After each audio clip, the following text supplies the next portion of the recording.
नमस्कार, जनवार्तामध्ये आपल्या सर्वांचं स्वागत.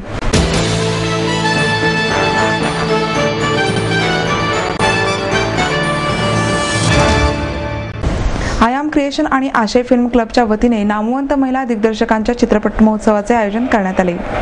भारतीय चित्रपटाचे शतक महोत्सवी वर्ष आणि जागतिक महिला दिनाचे औचित्य साधून आयाम क्रिएशन आणि आशय फिल्म क्लबच्या वतीने राष्ट्रीय चित्रपट संग्रहालयामध्ये नामवंत महिला दिग्दर्शकांच्या चित्रपट महोत्सवाचे आयोजन करण्यात आले होते. 8 मार्च ते 10 मार्च या कालावधीत महोत्सवाचे आयोजन करण्यात आले होते. महोत्सवाचे यंदाचे 4थे वर्ष होते. या चित्रपट महोत्सवाचे उद्घाटन प्रसिद्ध अभिनेत्री मृणाल कुलकर्णी यांच्या हस्ते करण्यात आले. या चित्रपट महोत्सवात ज्येष्ठ दिग्दर्शिका सई परांजपे, निष्ठा जैन, नंदिता दास, गौरी शिंदे, प्रिया कृष्णस्वामी, सोनाली बोस, सुहासिनी मुळे या महिला दिग्दर्शकांचे चित्रपट पाहण्याची संधी पुणेकर रसिकांना मिळाली. गुलाबी गँग या चित्रपटाने महोत्सवाचे उद्घाटन करण्यात आले. दरवर्षी महोत्सवात पत्रकारिता क्षेत्रातील योगदानाबद्दल एक महिला पत्रकाराला आयाम महिला पत्रकारिता पुरस्कार देऊन गौरवण्यात येते. यंदा चित्रपट समीक्षक व संपादक दीपा गेहलोत यांना ज्येष्ठ सिनेपत्रकार आणि फिल्म सोसायटी चळवळीचे प्रवर्तक सुधीर नांदगावकर यांच्या हस्ते हा पुरस्कार प्रदान करण्यात आला. यावेळी राष्ट्रीय चित्रपट संग्रहालयाचे संचालक प्रशांत पाटराबे प्रमुख पाहुणे म्हणून उपस्थित होते. याशिवाय डॉक्टर श्यामला वनारसे यांच्या सत्यचित्रे आणि भारतीय मन्वंतर या पुस्तकाच्या विश्लेषणात्मक लेखनासाठी नुकताच त्यांना राज्य शासनाचा बाल कुलकर्णी पुरस्कार मिळाला. त्यानिमित्त त्यांचा ज्येष्ठ अभिनेत्री ज्योती सुभाष यांच्या हस्ते सत्कार करण्यात आला. तसेच डॉक्टर माधवी वैद्य, जयश्री कणल, भाग्यश्री देसाई, गौरी सरवटे, संगीता तुसाळकर आदी पुण्यातील महिला दिग्दर्शकांनी यावेळी सन्मानित करण्यात आले. या महोत्सवात फिराक, गंगूबाई, इंग्लिश विंग्लिश, अमो, स्पर्श व द जॅपनीज वाईफ हे चित्रपट दाखवण्यात आले. या चित्रपटांच्या काही दिग्दर्शिका यावेळी उपस्थित होत्या.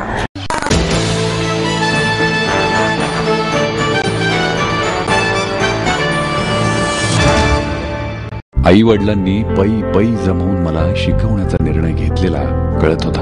माझ्या उच्च शिक्षणासाठी त्यांनी मला कायमचा आधार मिळवून दिला होता. त्यांनी स्वतःसाठी कधीच काही केलं नाही, पण माझ्यासाठी Samruddha Jeevan multistate multipurpose cooperative society limited. गुंतवणूक भावनांची, आनंद लक्षावधीचा. Samruddha Jeevan multistate multipurpose cooperative society limited.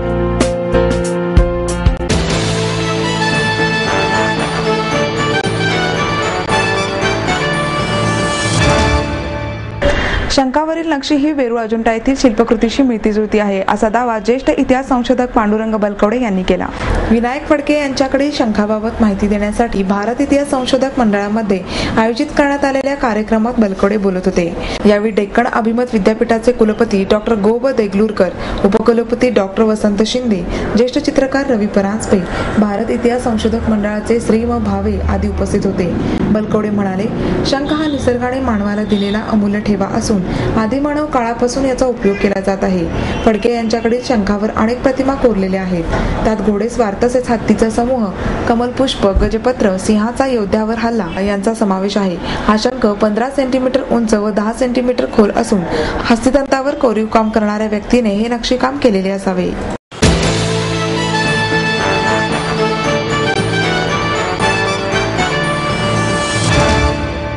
आपको देता है एडमिशन के साथ अपॉइंटमेंट लेटर भी. B civil, computers, electronics, electronic and telecommunications, IT and mechanical. MA कंप्यूटर्स, इलेक्ट्रॉनिक्स, IT and mechanical. Diploma engineering, mechanical and computer. MBA finance, HR and marketing. BCA, BBA, MBA and MCA for engineering और साथ ही D.Pharm, B.Pharm और M.Pharm भी. Siddhant international school CBSE from nursery to 5th standard. Siddhant college. Transport एवं hostel facility. 22 एकड़ का विशाल campus. AICT Delhi और Pune university द्वारा मान्यता प्राप्त.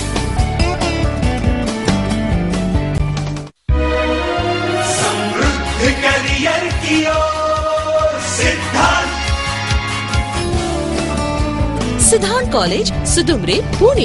एडमिशन के लिए आज ही कॉल करें या लॉग ऑन करें.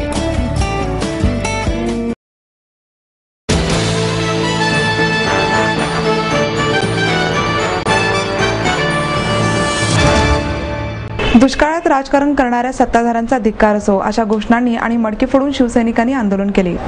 शिवसेना जिल्हा परिषद गटनेत्या आशाताई बुचके, दशरथ काळभोर, आबा सायकर, कुलदीप कोंडे, जिल्हा उपप्रमुख रमेश बापू कोंडे, रवींद्र करंजखेले यांच्या नेतृत्वाखाली शेकडो शिवसैनिकांनी थेट जिल्हाधिकारी कचेरीच्या आवारातच प्रवेश केला. दुष्काळात सत्ताधारी राष्ट्रवादीचे नेते मंत्री राजकारण करीत आहेत, टंचाई बैठका घेत नाहीत. प्रशासकीय पातळीवर बैठक घेऊन धरणातील पाणी बागायती भागात वळवले जाते. शहरालगतच्या हवेलीच्या ग्रामीण भागात महापालिका पाणी देत नाही. पाणी टंचाई निवारणाचे काम जिल्हा परिषदेमार्फत होते, पण जिल्हा परिषद सदस्यांना बैठकांना निमंत्रण दिले जात नसल्याबद्दल तीव्र निषेध केला. घोषणा देत शिवसेना कार्यकर्त्यांनी जिल्हाधिकारी कचेरीच्या इमारतीत प्रवेश केला. पहिल्या मजल्यावरून त्यांनी शेकडो मडकी खाली टाकून फोडली. जिन्यातील पायऱ्या आणि जिल्हाधिकाऱ्यांच्या दारात मोकळी मडकी फोडून खळबळ उडवून दिली.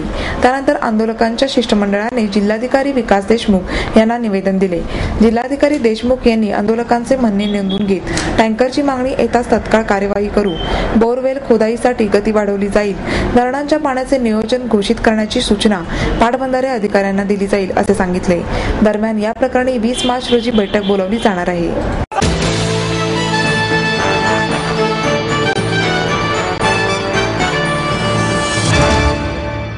माहेर सोडून सासरी आले. इथेही प्रेमाची मायेची माणसं होती, पण माझं भविष्य सुरक्षित आहे याचा आनंद आत्मविश्वास वाढवणारा होता. Samruddha Jeevan multistate multipurpose cooperative society limited. गुंतवणूक भावनांची, आनंद लक्षावधीचा. Samruddha Jeevan multistate multipurpose cooperative society limited.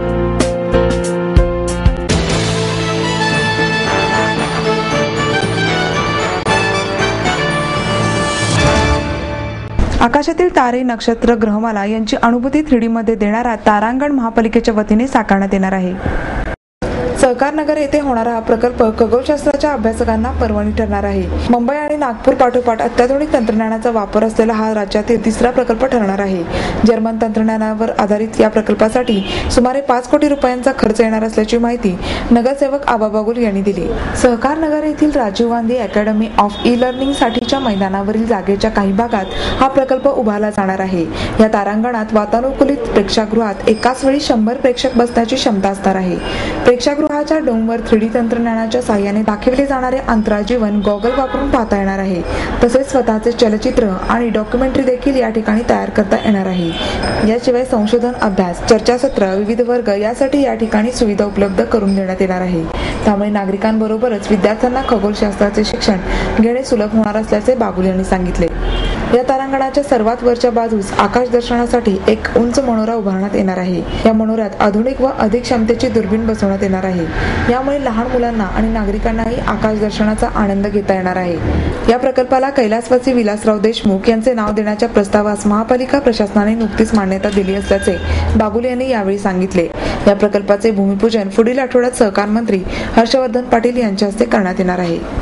पुण्यात एक विद्येचं माहेरघर आहे. या ठिकाणी एक तारांगण असावं असं बऱ्याच दिवसापासून मनात माझी इच्छा होती आणि ती इच्छा आता पुणेकरांच्या माध्यमातून लवकरात लवकर म्हणजे ऑगस्टमध्ये हे प्लॅनेटोरियम पूर्ण करण्याचा आमचा मनोदय आहे.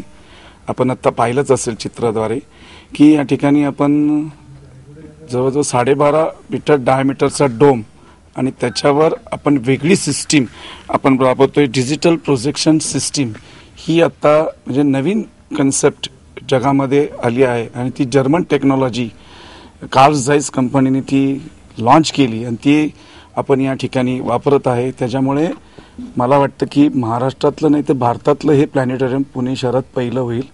आणि या प्लॅनेटोरियमला आपण विलासराव देशमुख की जे माहिती आणि तंत्रज्ञानचे मंत्री होते जाता जाता आणि त्या प्लॅनेटोरियमला आपण ते नाव देण्याचं मान्य केलेलं आहे.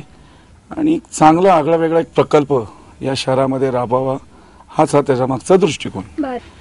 त्या सिस्टीम्स ज्या होत्या भारतातल्या त्या पूर्वीच्या होत्या. आता मी मगाशी सांगितलं की तुमच्याकडे आपल्याकडं की डिजिटल प्रोजेक्शन सिस्टीम ही जी नवीन लॉन्च झालेली आहे त्याच्यामुळे सिस्टीम वेगळी आहे आणि याच्यामध्ये तुम्हा विद्यार्थ्यांना देखील स्वतःचं काही डोक्यातल्या संकल्पना प्रोजेक्ट करायच्या असतील त्या देखील तिथं स्वतः तयार करून मांडता येतील.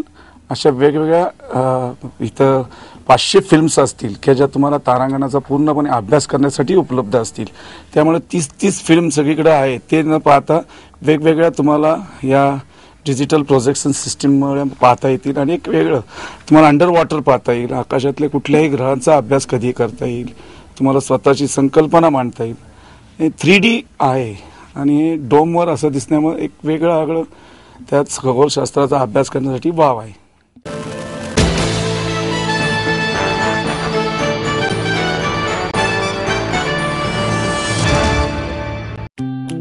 हे सिद्ध, ये हाय.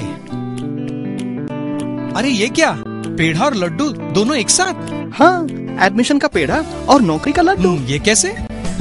अब तो खुशी होगी डबल, क्योंकि सिद्धांत कॉलेज आपको देता है एडमिशन के साथ अपॉइंटमेंट लेटर भी. B civil, computers, electronics, electronic and telecommunications, IT and mechanical. MA Computers, Electronics, IT and Mechanical, Diploma Engineering, Mechanical and Computer, MBA finance, HR and marketing, BCA, BBA, MBA and MCA for engineering और साथ ही D.Pharm, B.Pharm और M.Pharm भी. Siddhant International School CBSE from nursery to 5th standard. Siddhant College. Transport एवं hostel facility. 22 एकड़ का विशाल campus. AICT Delhi और Pune university द्वारा मान्यता प्राप्त.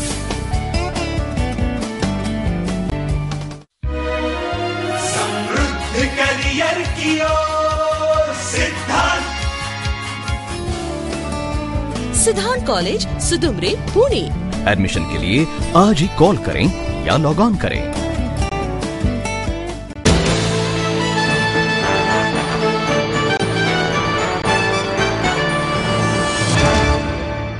बाळासाहेबांचे व्यंगचित्र शिवसेनेपुरतेच राहिले, त्यामुळे या महान व्यंगचित्रकाराचे महाराष्ट्रात चीज झाले नाही, अशी खंत ह.म. मराठे यांनी व्यक्त केली. एक वक्ता या व्याख्यानमालेत बाळासाहेब ठाकरे आणि त्यांची व्यंगचित्रकला या विषयावर मराठे बोलत होते.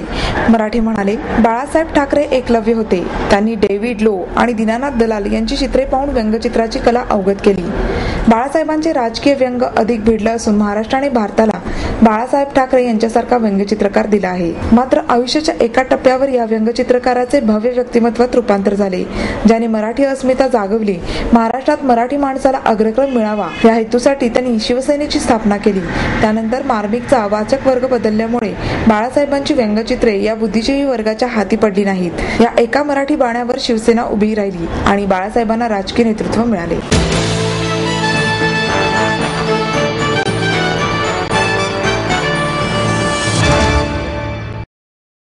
आपलं स्वप्न, आपलं मन, आपलं स्वतःचं घर हेच खरं धन. समृद्ध जीवन पार्क सादर करत आहे 140 फ्लॅट्सची एक प्रशस्त गृह योजना. कात्रज कोंढवा रोडवर डिबवेवाडीपासून फक्त 2 किलोमीटर अंतरावर आपल्या आर्थिक गणितात बसणारे 1 व 2 BHK फ्लॅट्स. तब्बल 3 मजली पार्किंग सह ऐस पैस गार्डन, क्लब हाऊस आणि इतर सुविधांनी सुसज्ज. बुकिंग साठी संपर्क 9850937373 9850947373. समृद्ध जीवन, नांदी सौभाग्याची, सुरुवात प्रगतीची.